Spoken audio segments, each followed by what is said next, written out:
The stagecoach lurched to a halt, sending dust swirling through the late afternoon air as Josephine Riley clutched her weathered carpetbag and stared at the small wooden sign that read, Trinidad, Colorado. Her heart pounded against her ribs like a wild horse trying to break free from its corral. After weeks of travel from Boston, she had finally arrived to meet her future husband, a man she knew only through a handful of letters and a faded daguerreotype. "Last stop, Trinidad," the driver called out, already unloading trunks and parcels from the roof of the coach. Josephine stepped down carefully, her skirts gathering dust immediately as her boots touched the dry ground. The journey had been grueling 5 weeks of hard travel, leaving behind everything she had ever known. At 23, she had resigned herself to spinsterhood in Boston until she'd answered the advertisement. Successful rancher seeks educated, respectable lady as wife. Passage paid.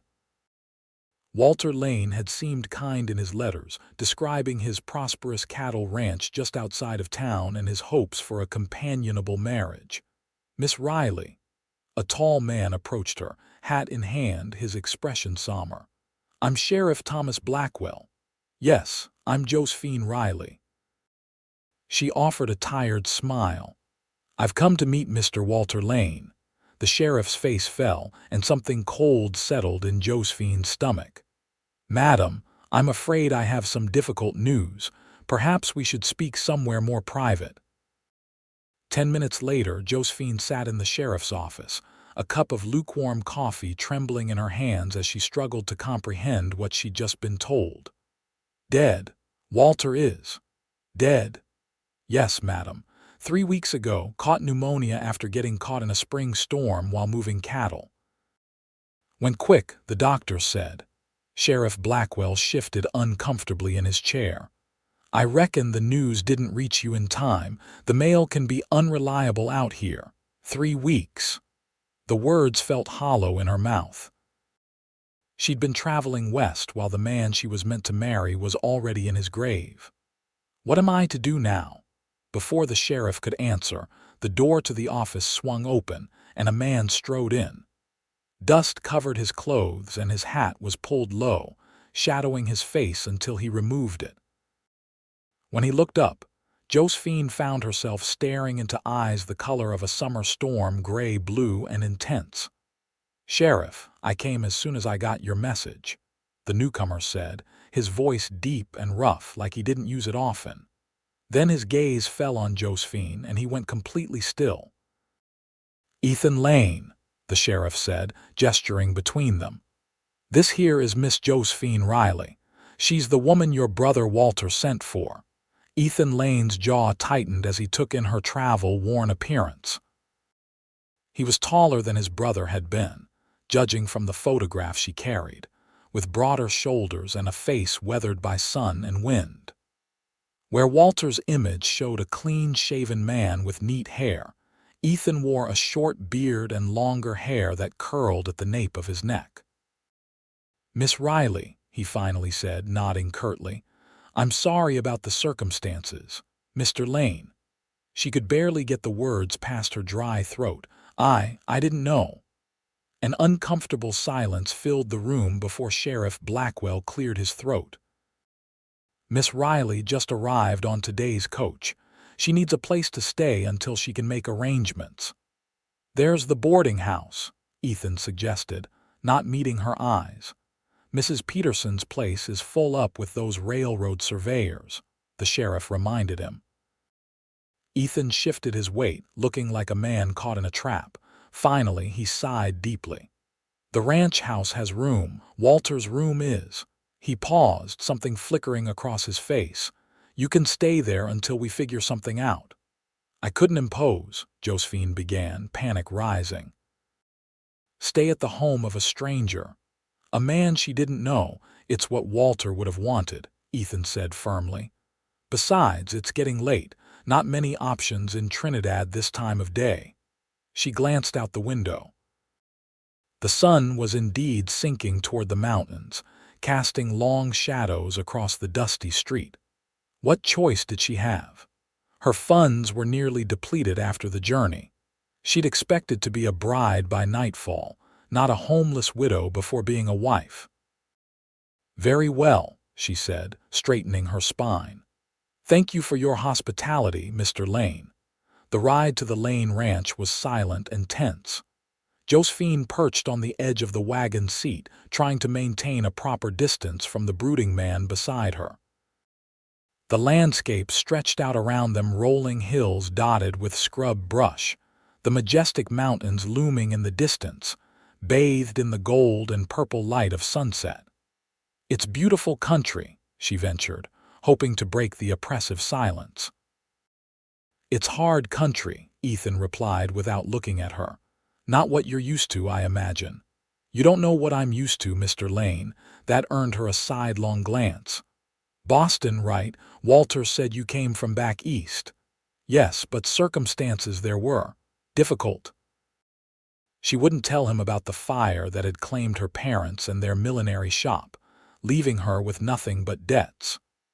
Or how she'd spent the last 2 years working as a schoolteacher, saving every penny while living in a cramped room above the school. "I'm not afraid of hard work or difficult conditions." Ethan made a noncommittal sound as the wagon crested a hill, revealing a sprawling ranch below. A sturdy 2-story house stood surrounded by various outbuildings, corrals, and barns. Cattle dotted the nearby pastures and smoke curled from the chimney of the main house. "This is it," Ethan said. "The Circle L Ranch. Walter built most of it. I joined him about 3 years ago." "It's impressive," Josephine said sincerely. The property spoke of prosperity and careful planning, exactly as Walter had described in his letters. As they approached, an older woman emerged from the house, wiping her hands on her apron. "That you, Ethan? Dinner's nearly." She stopped short when she saw Josephine. "Oh, you've brought company." "Mrs. Hathaway, this is Miss Josephine Riley," Ethan said as he halted the wagon. She was Walter's intended." Understanding dawned on the woman's weathered face. "Oh, you poor dear, you came all this way not knowing." "I'm afraid so," Josephine admitted as Ethan helped her down from the wagon, his calloused hand briefly engulfing hers. "Mrs. Hathaway is our housekeeper," Ethan explained. "Has been since Walter first built this place. Thank the Lord I'm here, Mrs. Hathaway said, ushering Josephine toward the house. "These boys would live like savages without someone to look after them. Come inside, child. You must be exhausted." The interior of the house surprised Josephine. While the exterior was rugged, inside was unexpectedly refined. Polished wood floors, well-crafted furniture, even curtains at the windows. A large stone fireplace dominated one wall of the main room, and bookshelves lined another filled with actual books. "Walter always did have an eye for comfort," Mrs. Hathaway said, following Josephine's gaze. "Said just because we're in the West doesn't mean we need to live like barbarians." "Mrs. Hathaway, can you prepare Walter's room for Miss Riley?" Ethan asked, setting Josephine's carpetbag down. "She'll be staying with us for a while." The housekeeper nodded, giving Josephine a sympathetic look. "I'll see to it right away. Dinner in 20 minutes. I made beef stew." When she disappeared upstairs, an awkward silence fell between Josephine and Ethan. "Thank you for your kindness," she finally said. "I realize this is unexpected." Ethan removed his hat, running a hand through his dark hair. Walter wouldn't want his intended left stranded. He paused, seeming to struggle with his next words. "He was looking forward to your arrival, talked about it constantly these last months." A wave of grief hit Josephine, not for the man she'd barely known, but for the future she'd imagined. Safety. Security, perhaps even affection in time. "What will you do now?" Ethan asked bluntly.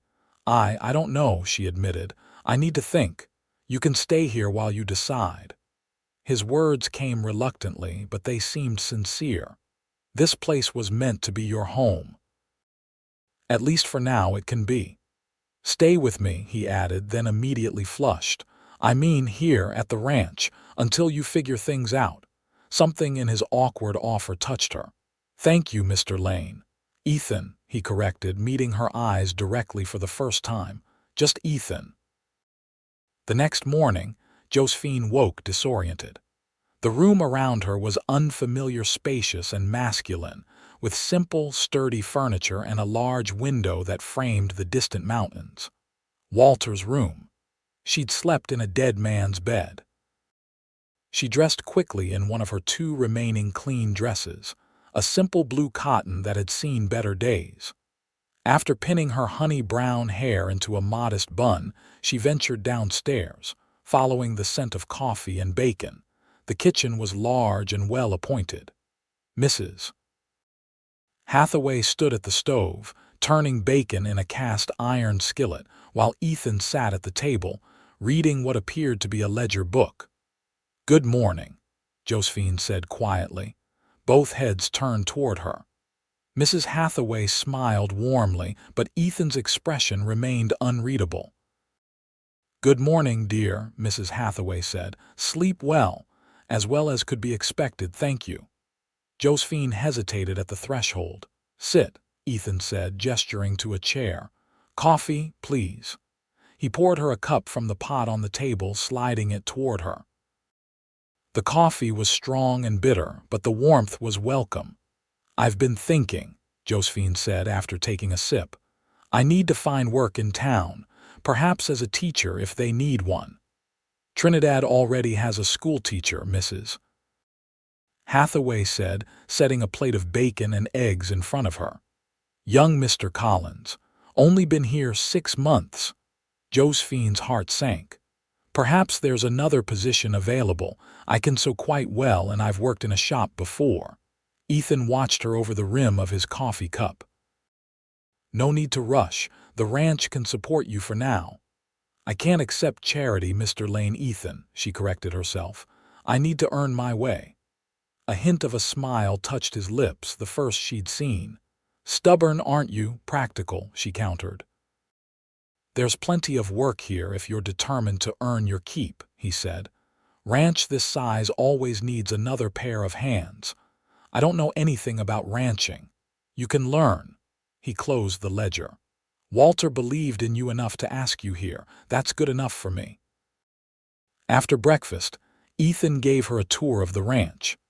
The main house sat at the center of the property, with a barn, stables, bunkhouse, and various sheds and corrals spread around it.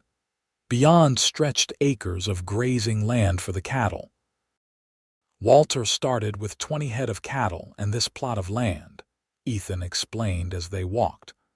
Built it up over 15 years to what you see now, over 2,000 acres and nearly 500 head of cattle. "And you joined him 3 years ago?" Josephine asked, struggling to keep up with his long strides. "After our parents died back in Missouri, Walter wrote asking for help. He'd grown too big to manage alone." Something dark crossed his face. "Should have come sooner." "You're here now," she said softly. He glanced at her, surprised. "For all the good it did, couldn't even keep him alive.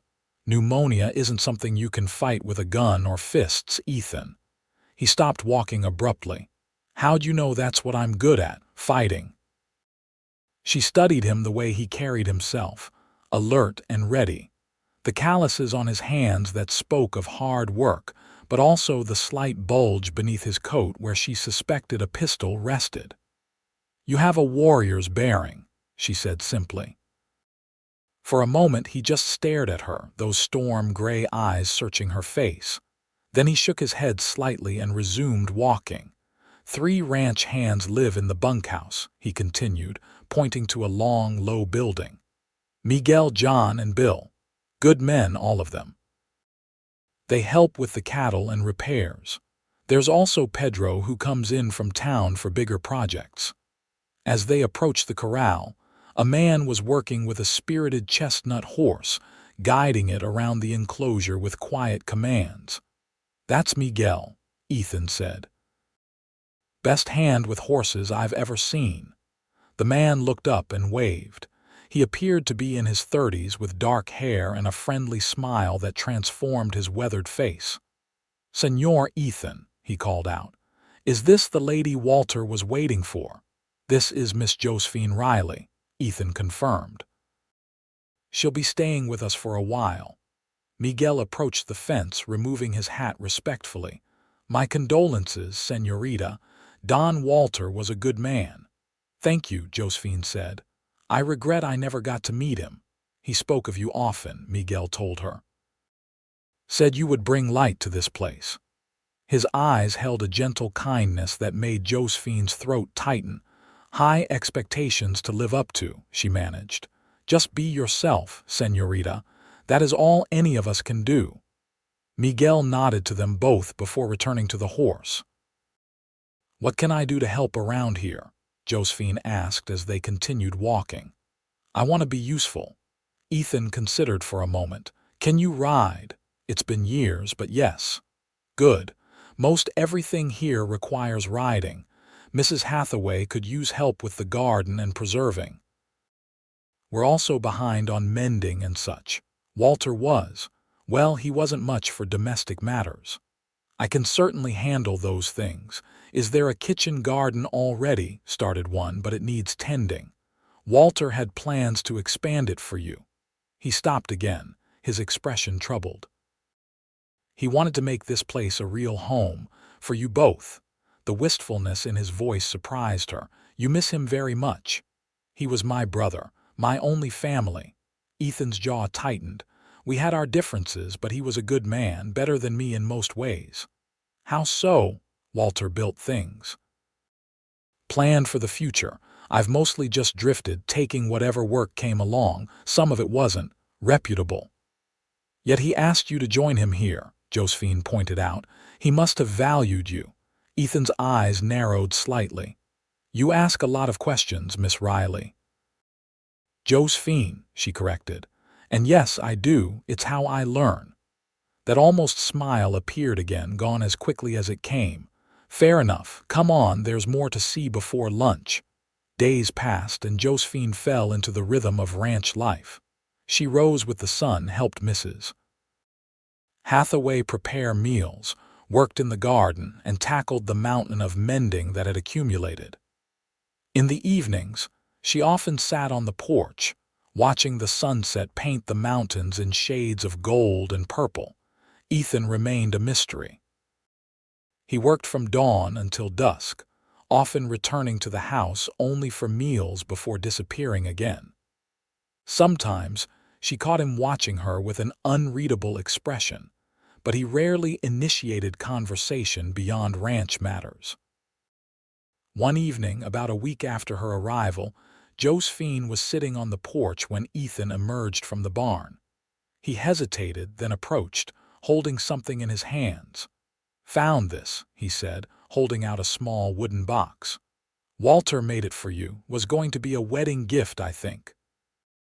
Josephine accepted the box with trembling hands. It was beautifully crafted, with intricate carvings of wildflowers around the edges. Inside, nestled on a bed of soft cloth, was a silver locket. "It's beautiful," she whispered, touching it gently. "He worked on that box for weeks," Ethan said, leaning against the porch railing, whittling away in the evenings by the fire. "He was very talented. Always was good with his hands." Ethan glanced at her. "He wanted to make you happy here."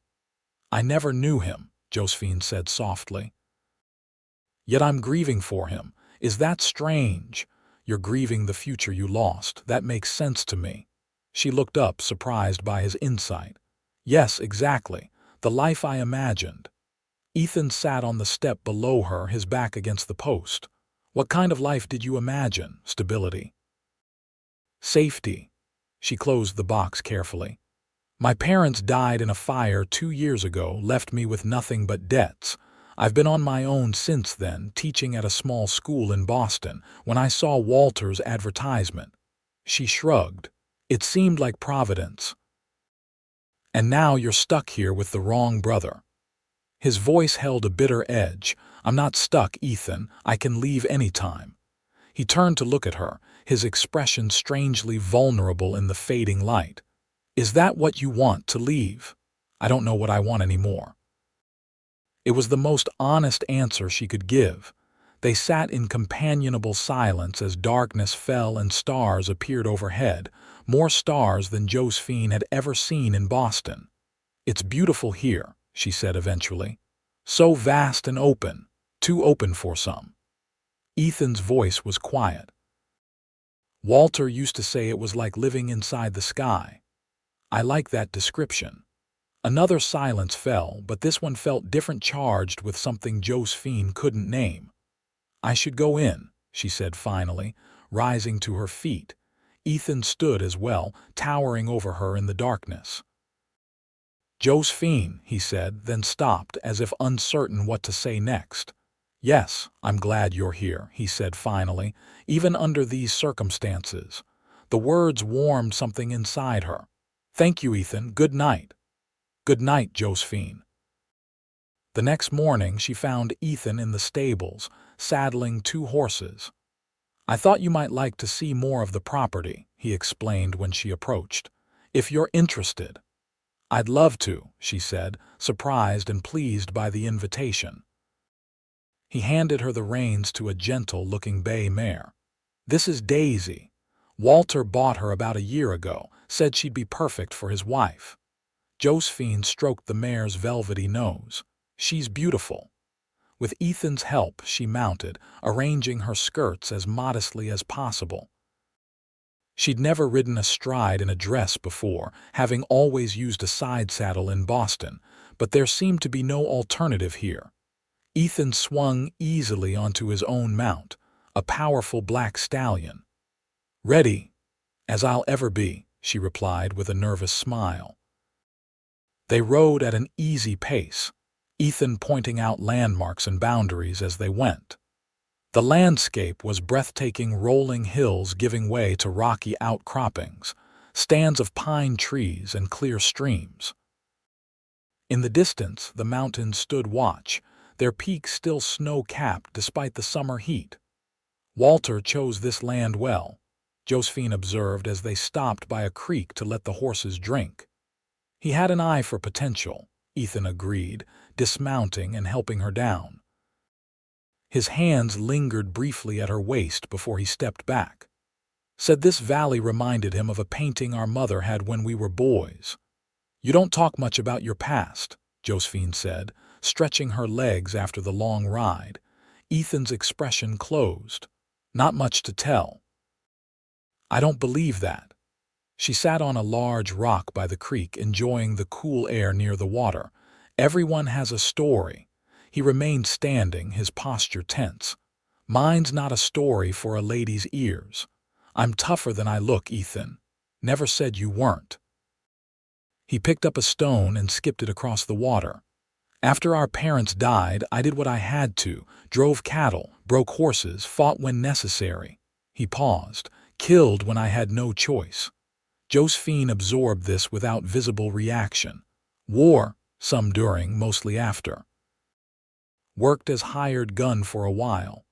His eyes met hers, challenging. "Still think you want to hear my story?" "Yes," she said simply. Something shifted in his expression, surprise, perhaps even respect. "Another time maybe. We should head back, storm's coming." She followed his gaze to where dark clouds were gathering over the mountains. "How can you tell? Feel it. Pressure changes." He offered his hand to help her up. "We've got about an hour before it hits." They rode back at a faster pace, the wind picking up around them. Josephine could feel the electricity in the air, the impending storm bringing both excitement and apprehension. They reached the ranch just as the first heavy drops began to fall. Ethan helped her dismount, then quickly led both horses into the barn. "Go on to the house," he called over his shoulder. "I'll take care of them." Instead, Josephine followed him into the barn. "I can help." He looked like he might argue, then nodded. "You can remove Daisy's tack while I see to midnight." She worked carefully, remembering lessons from years ago, removing the saddle and bridle as thunder rumbled overhead. The rain intensified, drumming on the barn roof as they worked in companionable silence. "You're good with her," Ethan commented as Josephine brushed Daisy's coat. "She usually doesn't take to strangers." "Animals can sense fear," Josephine replied. "I'm trying not to be afraid anymore. Of horses. Of life." She continued brushing, not meeting his eyes. "When my parents died, I was terrified, alone in the world with nothing. Coming here was an act of desperation as much as hope." Ethan moved to a nearby stall, forking fresh hay for the horses. "What will you do now? Still planning to find work in town, perhaps, though I'm beginning to see there might be a place for me here." The words hung between them, fraught with unspoken meaning. Thunder crashed directly overhead and Daisy startled, bumping Josephine against the stall door. Ethan was beside her instantly, his hand on her arm. "You all right?" "Fine," she assured him, very aware of his proximity. "Just startled." He didn't move away. Rain lashed against the barn and lightning flashed, illuminating his face in stark white light. For a moment they simply looked at each other, the air between them charged with more than just the storm. "Josephine," he began, his voice rough. "Yes." Whatever he might have said was lost as the barn door burst open, admitting a drenched Miguel. "Senor Ethan, the creek is rising fast. John is worried about the cattle in the south pasture." Ethan's expression shifted immediately to concern. "How bad?" "Water's already over the banks. If it keeps rising, we need to move them to higher ground." Ethan turned to Josephine. "Go to the house. Stay there until this passes." "I want to help," she protested. "You can help by staying safe," he said firmly. "Please." The intensity in his eyes convinced her. "Be careful." "Always am." With that, he and Miguel were gone, running through the downpour toward the south pasture. Josephine made her way to the house, soaked to the skin by the time she reached the porch. Mrs. Hathaway met her with a towel and concern. "Lord have mercy, child. You're drenched. Get those wet things off before you catch your death." "Ethan and the men went to move the cattle," Josephine explained through chattering teeth. "The creek is flooding." "Always does in a heavy storm," Mrs. Hathaway said, ushering her upstairs. "That's the way of things here. Drought until suddenly, there's too much water." After changing into dry clothes, Josephine helped Mrs. Hathaway prepare a hearty stew and cornbread, knowing the men would be hungry and cold when they returned. The storm raged on, hour after hour, until darkness fell and still the men had not returned. "Should we be worried?" Josephine asked, peering out the window into the blackness. "They know what they're doing, Mrs. Hathaway assured her, though her own frequent glances at the door betrayed her concern. "Moving cattle in a storm is dangerous work. Takes time to do it right." Finally, near midnight, the door burst open. Ethan, Miguel, and the other two ranch hands stumbled in, drenched and exhausted. "Thank the Lord," Mrs. Hathaway exclaimed. "We were getting worried." "Lost 3 head to the flood," Ethan reported grimly. "Could have been worse. Much worse." Josephine hurried to serve them bowls of the still warm stew while Mrs. Hathaway poured coffee liberally dosed with whiskey. "You're soaked through," Josephine said to Ethan as she handed him a bowl. "You should change before you eat." "Food first," he insisted, but the violent shiver that ran through him belied his words. "No, dry clothes first," she said firmly. "The food will wait 5 minutes," Miguel chuckled. "She sounds like my wife." "Better listen, Jeef." To her surprise, Ethan complied, disappearing upstairs while the other men ate gratefully. When he returned in dry clothes, his hair still damp but no longer dripping, Josephine had his food waiting. "Thank you," he said quietly, accepting the bowl. "For caring." "Of course I care," she replied, equally quiet. "You could have died out there." Something flickered in his eyes, but he merely nodded and turned his attention to the food. Later, after the men had gone to the bunkhouse and Mrs. Hathaway to her room, Josephine found herself alone with Ethan by the fire. He sat in an armchair, staring into the flames, a glass of whiskey in his hand. "You should rest," she said gently. "You've had a long day." "Can't sleep yet," he replied, his voice roughened by exhaustion. "Too wound up." She understood. Despite her own fatigue, her mind was racing. "May I join you?" He gestured to the chair opposite his. "Free country." They sat in silence for a while, the only sounds the crackling fire and the continuing rain against the windows. "I was thinking," Ethan said finally, "about what you said earlier, about finding a place here." Josephine's heart quickened. "Yes, Walter left everything to me, the ranch, the cattle, this house." He took a sip of whiskey. "But it should have been yours too, would have been if he had lived," she finished when he trailed off. "You could still have a share in it," he said, not looking at her. "A home here." "What are you suggesting, Ethan?" He set his glass down carefully. "I'm not good with words, not like Walter was, but I'm offering you a place here." "Permanently." "As what?" she pressed, needing to understand exactly what he meant. His eyes finally met hers, vulnerable and uncertain. "Whatever you want it to be." The ambiguity of his offer hung between them. Was he proposing a business arrangement, a marriage of convenience, or something more? "I need you to be clear," Josephine said, her heart pounding. "What exactly are you offering me?" Ethan ran a hand through his still damp hair. "Right now, a partnership, running this place together. Beyond that." He hesitated. "I won't pretend to feelings I haven't earned the right to express. But I respect you, Josephine, and I think we could build something here together." It wasn't a declaration of love, but it was honest. "A partnership," she repeated, considering the word, "with potential for more in time, if that's what we both want." He leaned forward, his expression intense. "I'm not Walter, I'm rougher, harder, but I promise you this: I'll never lie to you, never mistreat you, and I'll work every day to make this ranch prosper. And if I want to leave someday, then you leave with your fair share." His answer came without hesitation. "I won't hold you against your will." Josephine studied him in the firelight, this complicated man who had unexpectedly become central to her future. "I need time to think about this." "Take all the time you need." He stood, gathering his empty glass. "I'm not going anywhere." The next morning, Josephine woke to bright sunshine streaming through her window. The storm had passed, leaving the world washed clean and vibrant. She dressed carefully in her best remaining dress, a pale green cotton with delicate embroidery at the collar, and went downstairs. The house was quiet. On the table in the kitchen, she found a note in Mrs. Hathaway's handwriting. "Gone to town for supplies. Back by evening." Of Ethan, there was no sign. Josephine made herself a cup of coffee and stepped onto the porch.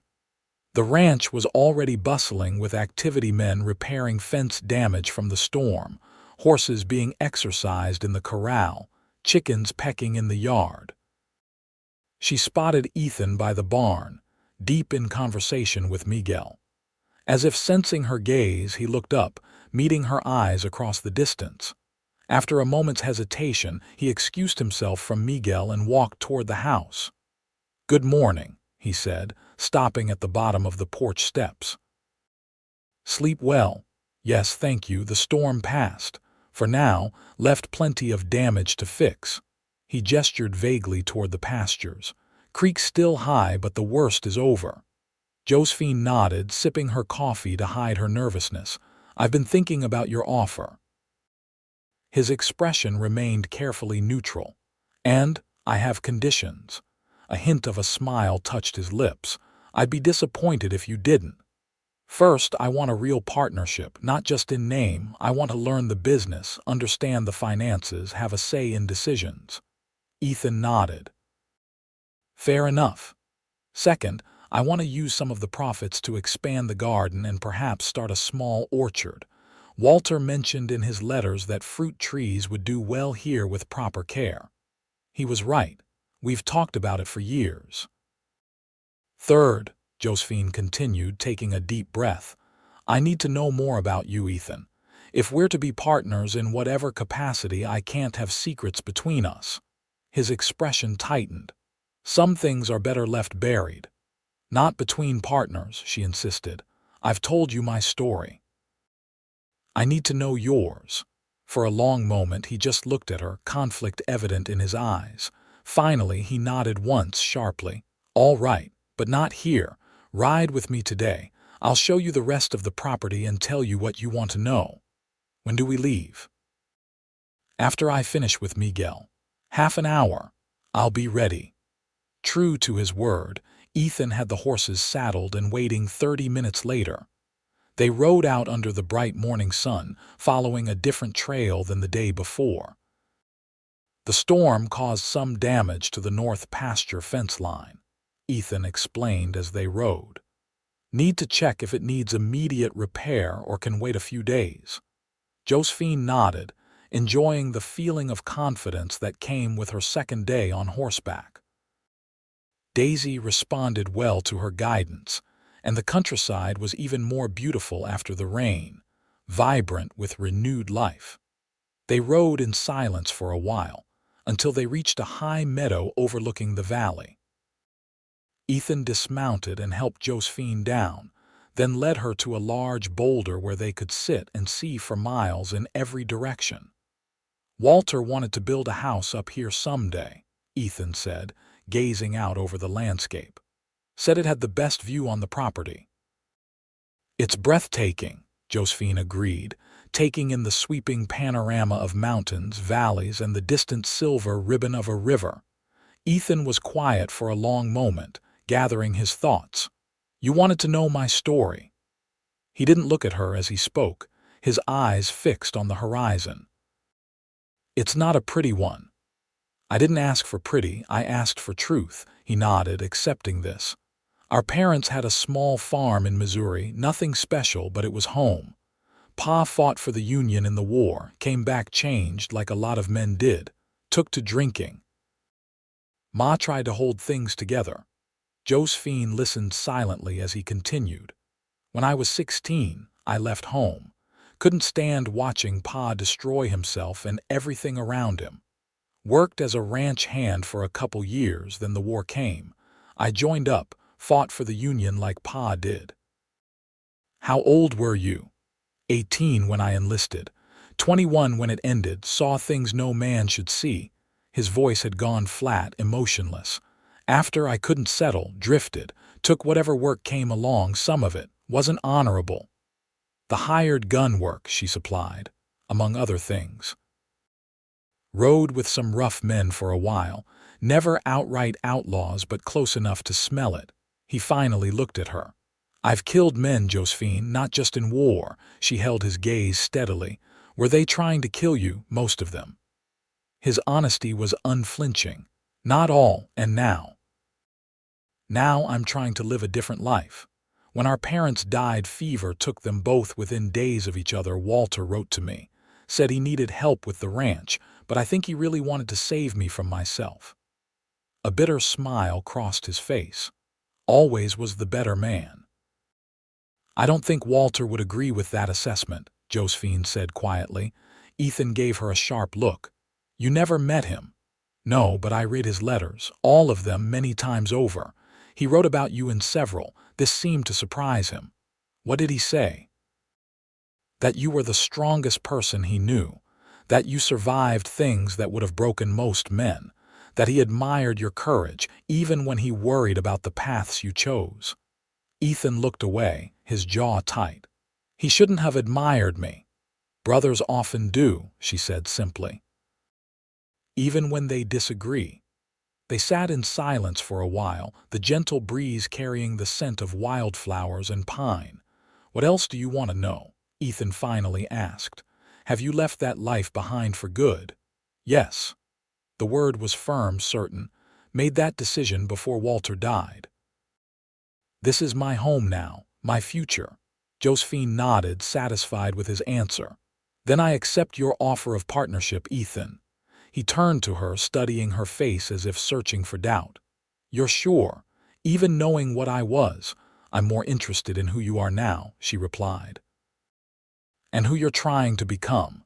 Something shifted in his expression, relief perhaps, or hope. "Then we have a deal." He extended his hand. Josephine took it, feeling the strength and calluses of his grip. "We have a deal." The days that followed took on a new rhythm. Each morning, Josephine worked with Mrs. Hathaway on household matters. In the afternoons, Ethan began teaching her about the ranch operations, how to check the cattle for signs of illness, the importance of water rights, the complex calculations involved in determining when to sell and for how much. She proved to be a quick study, her school teacher's mind adept at absorbing new information. Within 2 weeks, she was confidently recording figures in the ranch ledgers, identifying potential problems with the stock, and even helping to plan the fall cattle drive. "You have a good head for business," Ethan commented one evening as they reviewed the books together at the dining table. "Walter was right about that. He mentioned it in his letters. Said you wrote about managing your parents' shop before the fire. Impressed him." Ethan closed the ledger. "Impresses me too." Such moments of connection between them were becoming more frequent. Small compliments, shared observations, brief touches when passing tools or documents.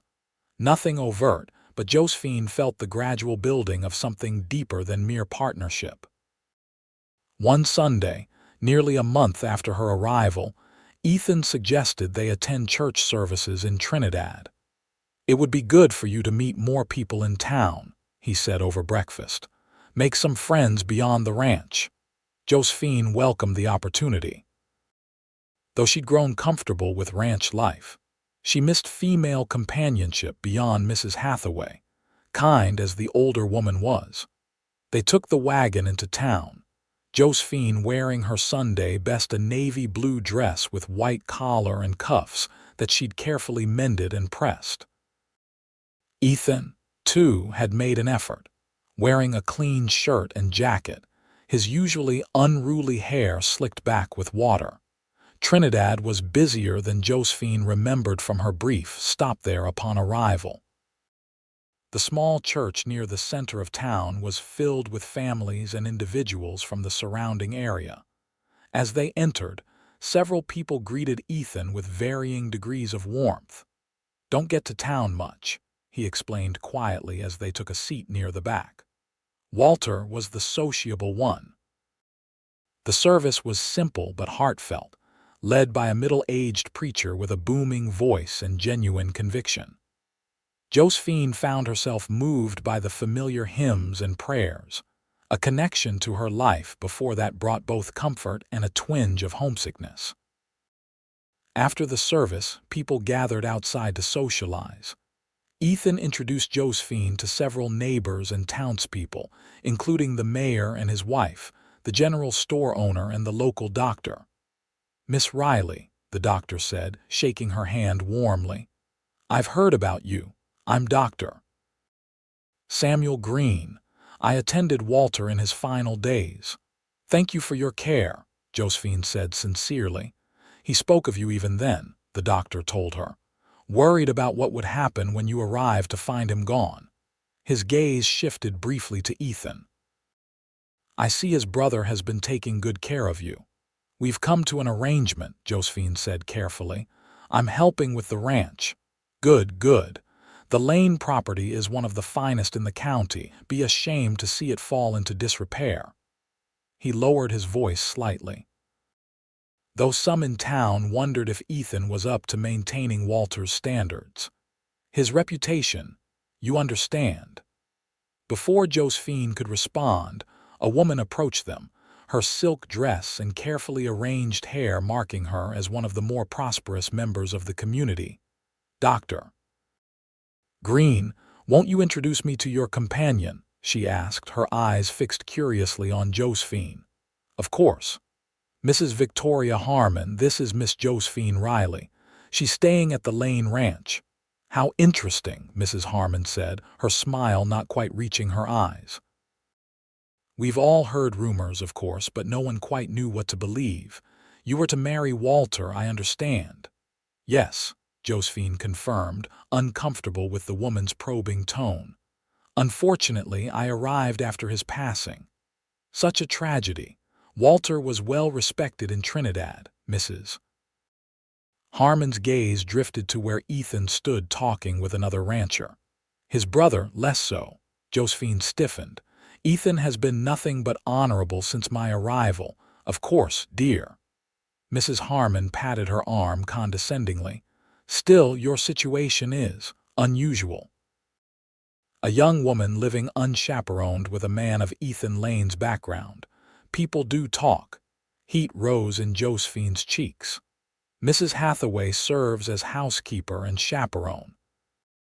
And I find that people who talk about matters that don't concern them often have little of substance in their own lives to occupy them. Dr. Green coughed to hide a laugh, while Mrs. Harmon's face registered shock at the rebuke. Well, she said after a moment, I was merely expressing concern for your reputation. Good day to you both. She swept away, back straight with indignation.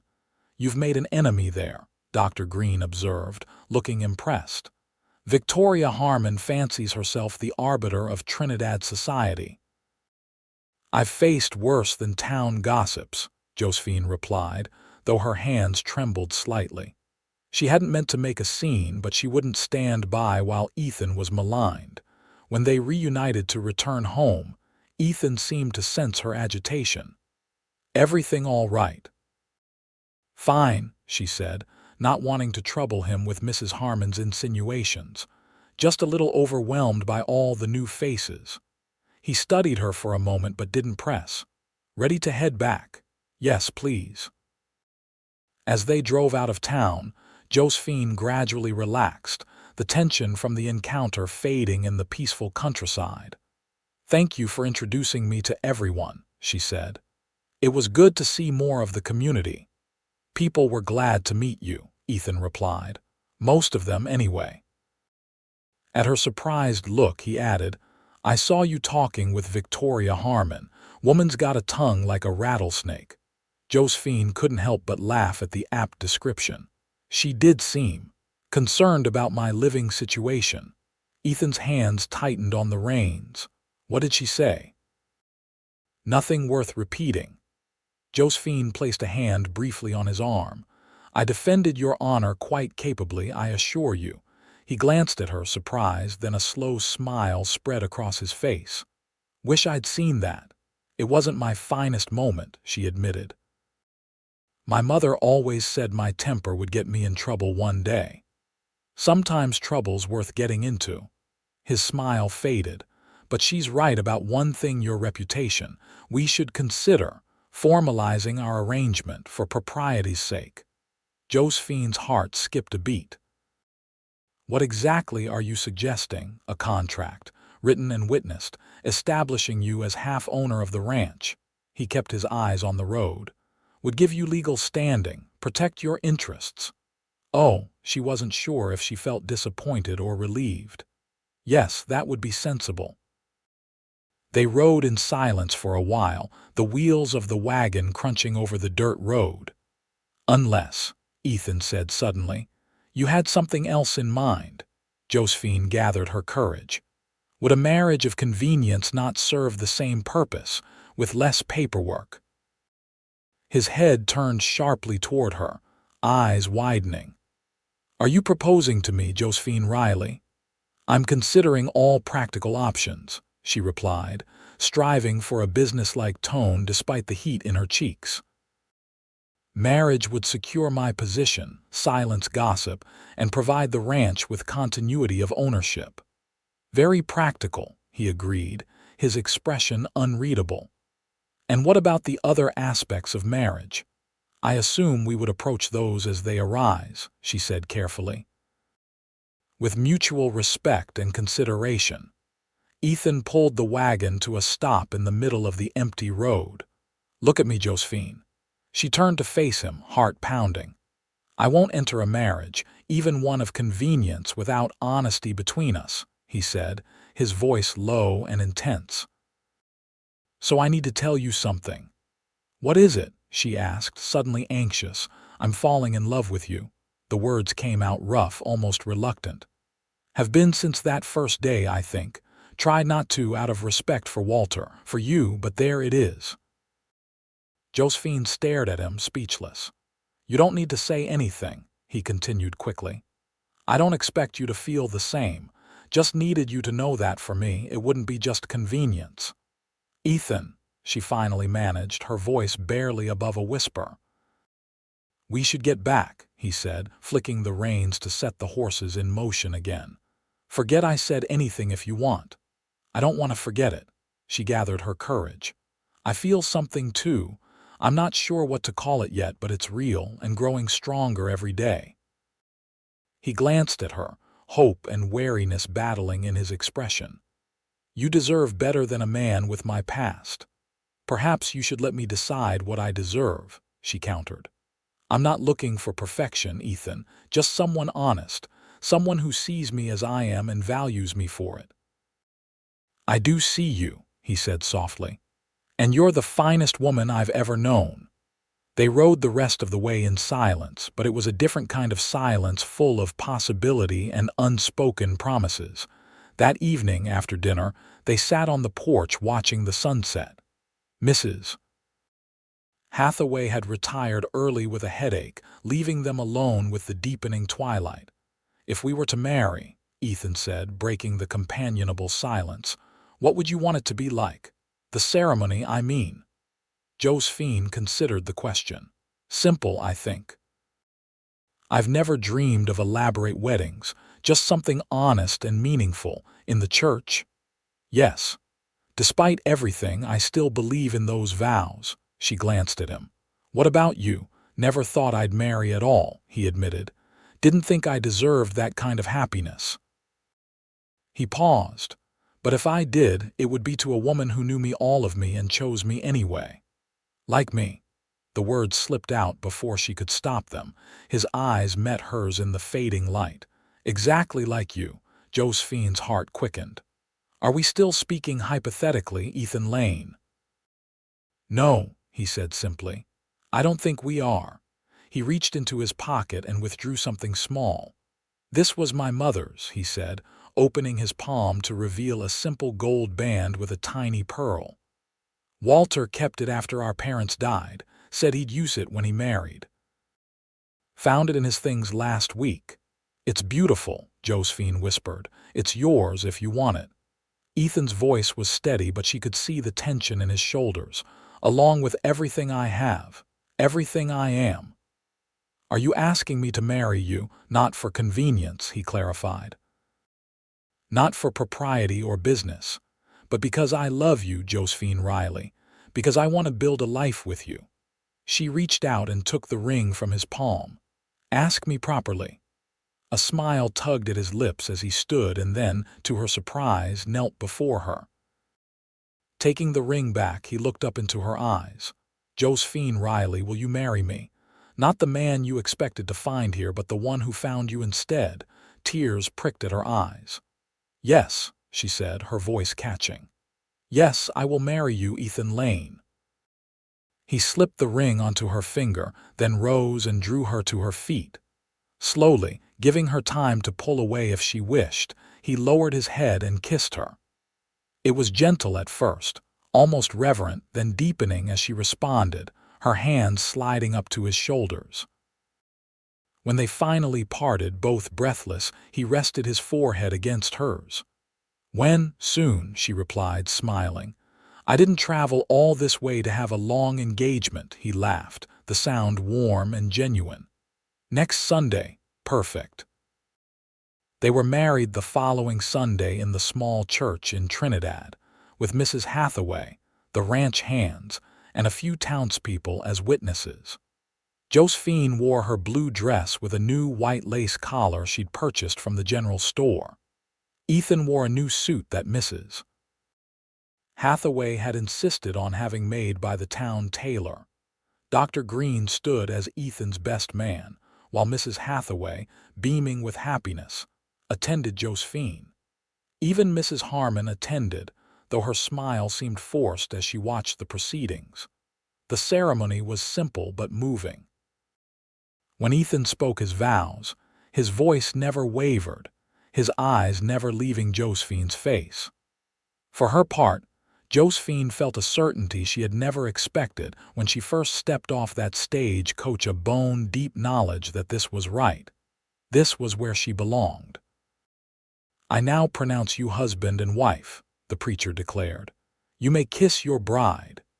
Ethan's kiss was restrained, mindful of their audience, but his eyes promised more to come.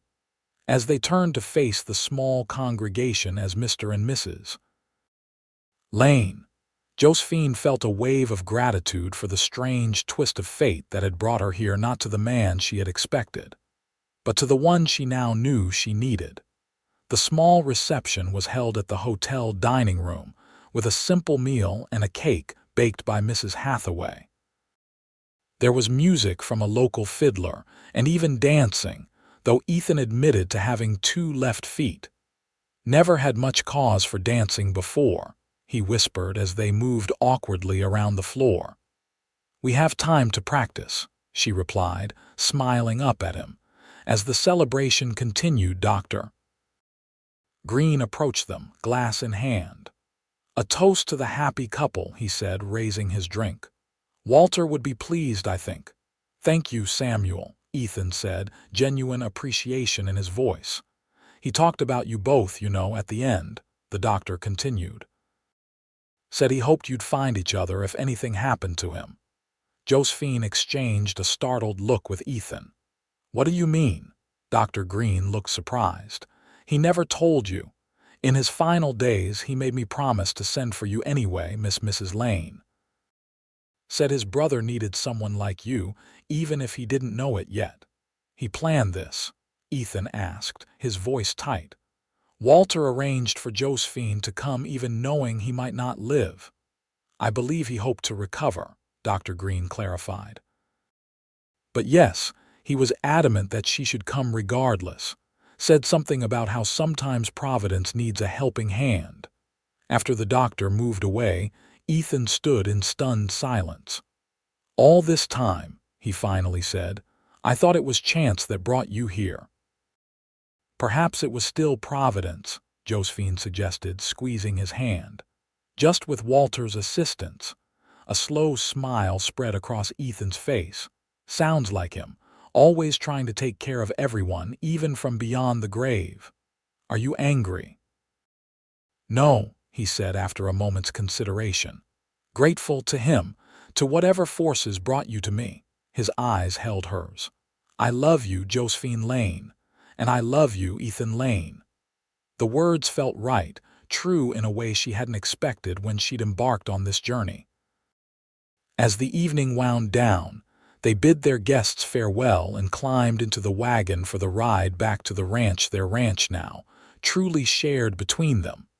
The house looked different somehow as they approached, lanterns glowing warmly in the windows.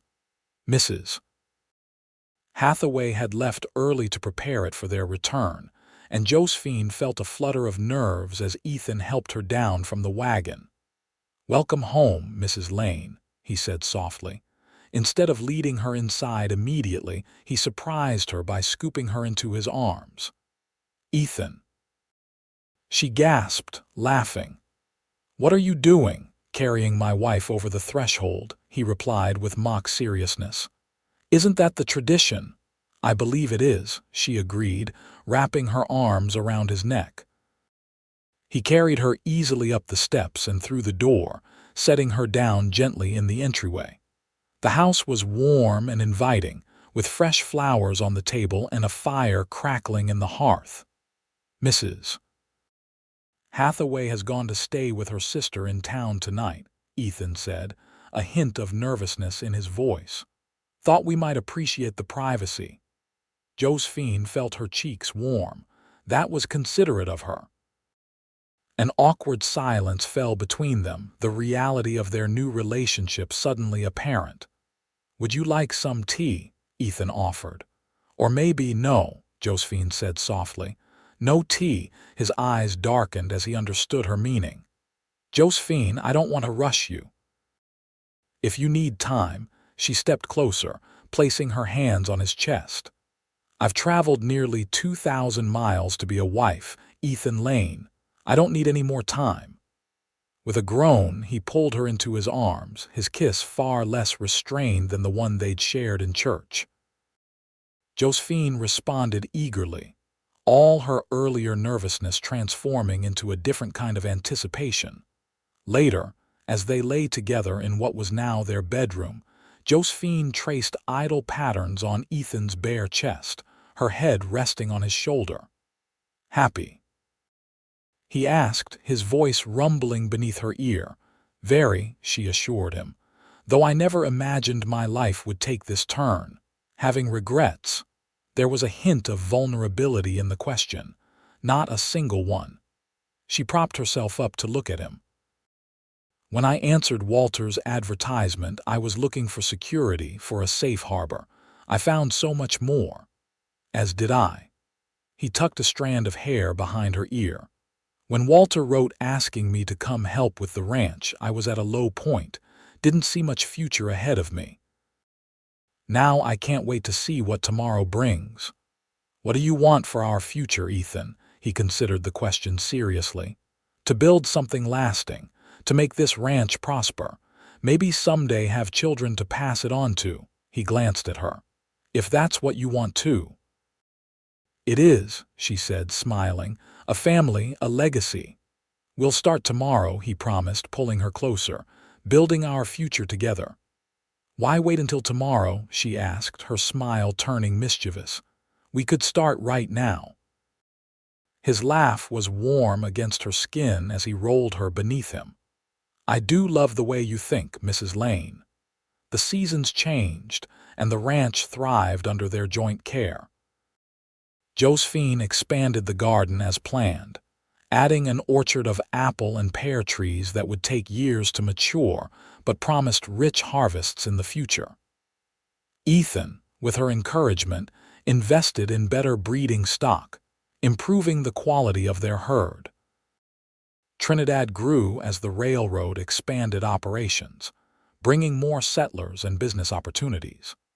The Lane Ranch gained a reputation for quality cattle and fair dealing, largely due to Josephine's meticulous record-keeping and Ethan's skilled management of the land and livestock.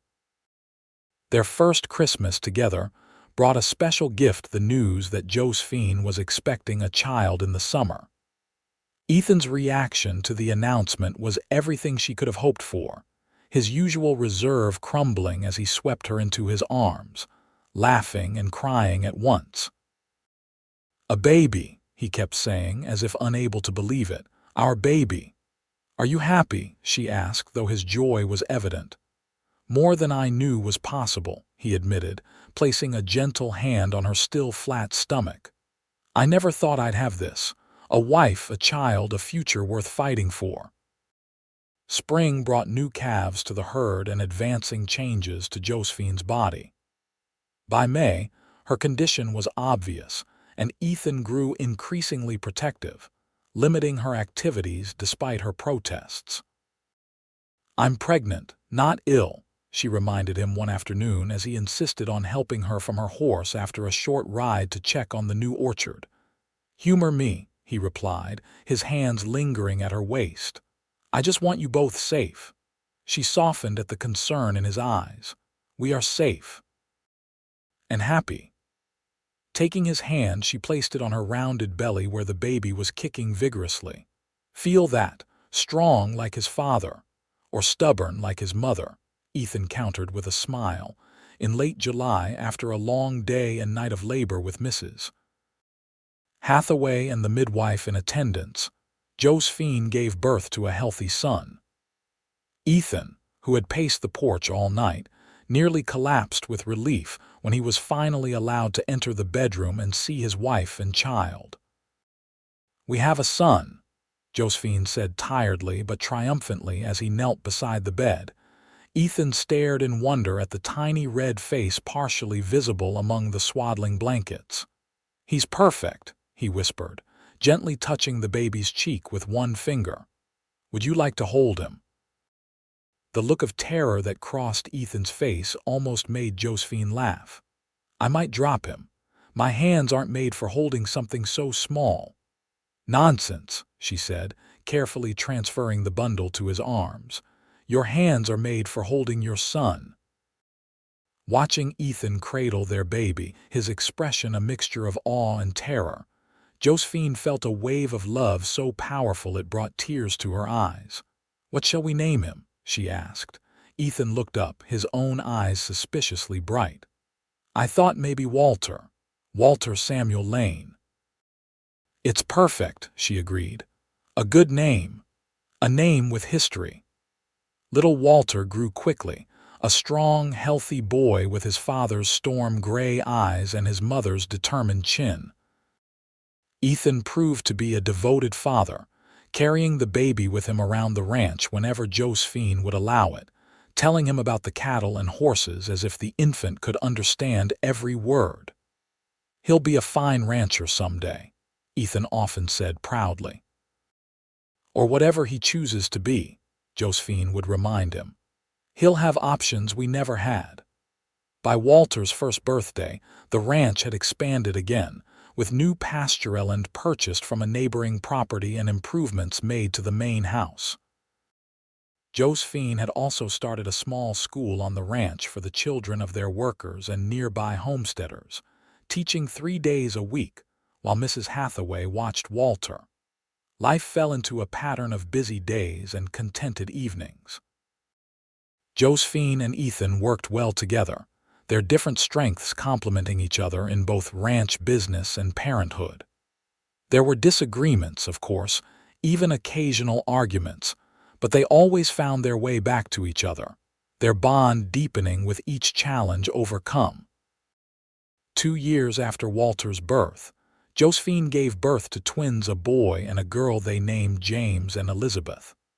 The house, once so quiet when Josephine had first arrived, now rang with children's laughter and the busy sounds of family life. "Did you ever imagine this?" Josephine asked Ethan one evening as they sat on the porch, watching the sunset while the children played in the yard under Mrs. Hathaway's watchful eye. "Not in my wildest dreams," he admitted, his arm around her shoulders. "I thought I'd die young and alone, probably in some nameless town after a gunfight. And now I plan to live to be an old man, surrounded by grandchildren with you still bossing me around when I'm gray and stooped." She laughed, leaning into his embrace. "I don't boss you." "You absolutely do," he countered with a grin. "And I wouldn't have it any other way." On the 5th anniversary of their wedding, Ethan surprised Josephine with a special gift, the deed to a plot of land on the high meadow where they'd had their conversation years before. "I thought we might build that house Walter talked about," he explained as he handed her the document. "A place of our own, with the best view on the property." Josephine looked from the deed to her husband's face. "But this house has been our home for so long." "And it can remain part of the ranch," he assured her. "For the foreman, perhaps, when Walter's old enough to help run things. But I thought we deserved something that was just ours, something we built together from the ground up." Tears filled her eyes at the thoughtfulness of the gift. "I love it, and I love you, Ethan Lane." "I love you too, Josephine Lane," he said, drawing her close. "Mail-order bride who arrived for the wrong brother but turned out to be exactly what I needed.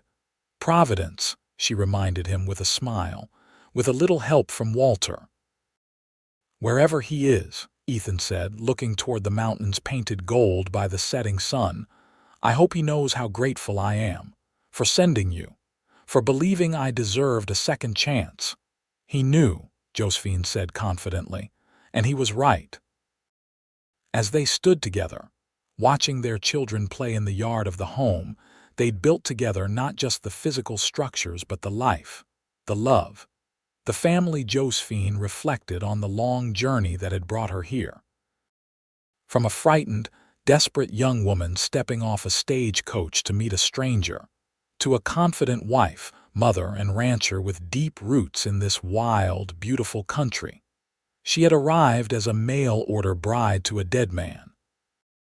But his cowboy brother had said, "Stay with me," and in doing so had given her everything she'd ever wanted, and so much she hadn't even known to dream of. "Stay with me forever," Ethan whispered, as if reading her thoughts. "Always," Josephine promised, sealing the vow with a kiss as the sun set on another day of the life they had created together.